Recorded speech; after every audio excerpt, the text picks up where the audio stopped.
This is part one of a three-part discussion about the Punic Wars, a set of wars that were fought between the ancient Romans and the Carthaginians. Before we start that story, let's recall a war that we've talked about previously, the Trojan War, because really, that's when the seed of the Punic Wars was planted. At the end of the Trojan War, as the victorious Greeks were burning Troy to the ground, a Trojan named Aeneas was able to escape the destruction with his father Anchises, his son Ascanius, and a group of other Trojans. They set sail and eventually reached Carthage, a town in northern Africa, modern Tunisia. The Carthaginian queen Dido immediately fell in love with Aeneas upon his arrival to her city, like obsessively in love with him. In fact, she was soon convinced that they were married after some lightning struck while they were taking cover from a storm in a cave one day, but that's another story. Aeneas, however, was not destined to stay in Carthage with Dido forever. Remember, he was fated to found the city of Rome. He was forced by that fate to leave Carthage. He decided he was not going to tell Dido about this. Instead, one night, he and his fellow Trojans set sail once again under the cover of darkness. In the morning, when Dido woke up to see that Aeneas' ships had left, she was heartbroken.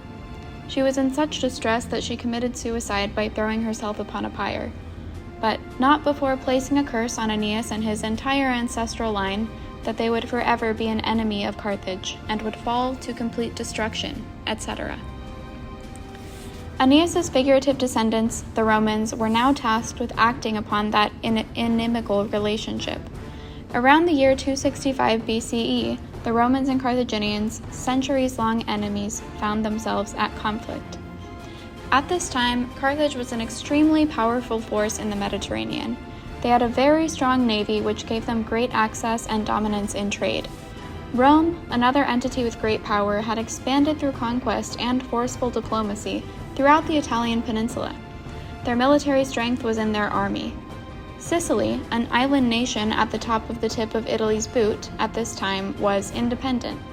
Neither Carthage nor Rome had a claim to that territory. On the island of Sicily was a town called Messana. Messana was a small town originally established by the Mamertines, independent mercenary soldiers who were followers of the god Mars. Messana was in a very strategic location on the coast of Italy, as it was in a good position for trade with other nations in the Mediterranean. This made them a target, as their powerful leaders wanted to acquire the territory for themselves. In the year 265, Messana was attacked by the Greek army led by King Hieron. Messana, having only a small independent army, was not powerful enough to defend themselves against the Greeks. They decided to ask the neighboring forces in Carthage for help to get the Greeks to leave. Carthage answered the call and came to Sicily to help defend Messana. They were successful, and the Greeks were pushed out. However, this created another problem for Messana. Now the Carthaginians didn't want to remove their forces from the city. Once again, the army of Messana could not defend themselves against such a powerful military, and they called upon the neighboring Romans for help. Rome agreed to help the people of Messana, putting Rome and Carthage in direct conflict with one another. This is how the First Punic War began. The First War took place from 264 to 241 BCE. The island of Sicily was the battleground.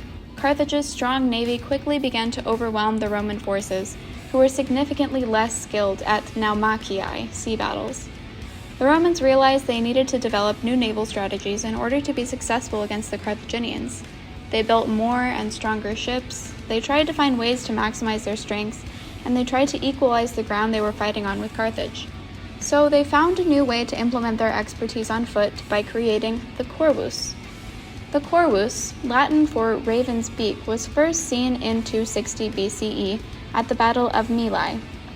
This instrument was essentially a huge 36-foot-tall, 4-foot-wide plank of wood that stood up at the front of a Roman ship like a flag, had an iron beak at the top. When a Roman ship got close enough to a Carthaginian vessel, the Romans would drop the corvus onto the enemy ship to essentially create a bridge between the two ships. Roman soldiers could then cross the bridge onto the enemy ship and fight with them as if they were on land. There were a couple of instances when the corvus would fail. For example, if the ships were not close enough when the Romans dropped the corvus, the weight of the beak would cause its ship to sink. Also, if the enemy ship they were trying to attack was too small, both ships would sink. However, this tool was almost always effective for the Romans and increased their abilities in naval combat.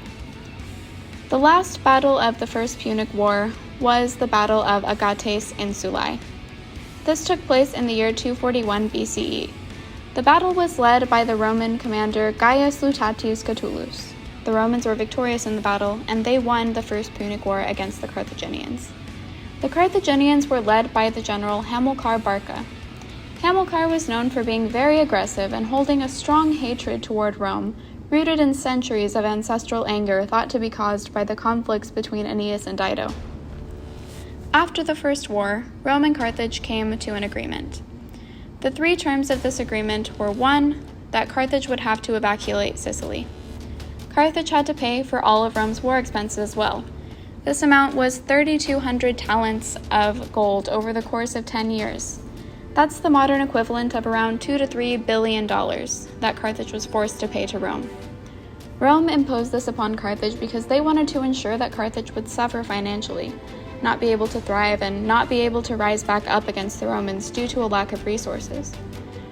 The third condition was that Sicily became a protectorate of Rome, which essentially meant that Sicilians were now allied with Rome and fell under Rome's protection and territory. Resulting from Rome's victory in the First War, Rome rose in power and prominence in the Mediterranean world. Their navy became much more powerful thanks to their innovations. They used their navy to expand themselves into the sea and trade with more island nations in the Mediterranean, such as Corsica and Sardinia. In addition, Roman forces were able to establish island bases in those islands, which were at one point trading partners with Carthage. However, the Carthaginians eventually left those islands to avoid more conflicts with Rome. Along with those outcomes for Rome, Carthage saw their naval identity and reputation throughout the ancient world recede as Rome continued to conquer more territories while Carthage remained less powerful. Hamilcar Barca was very upset by this, and he felt that the Romans were embarrassing the Carthaginians. He decided that Carthage needed to be proactive and expand themselves throughout new territories in Europe. He set his target to Spain, which was as of now relatively untouched by other powers. In 229, Hamilcar initiated war on Spain. And that's where we'll leave off for now. The story of Rome and Carthage is only just beginning.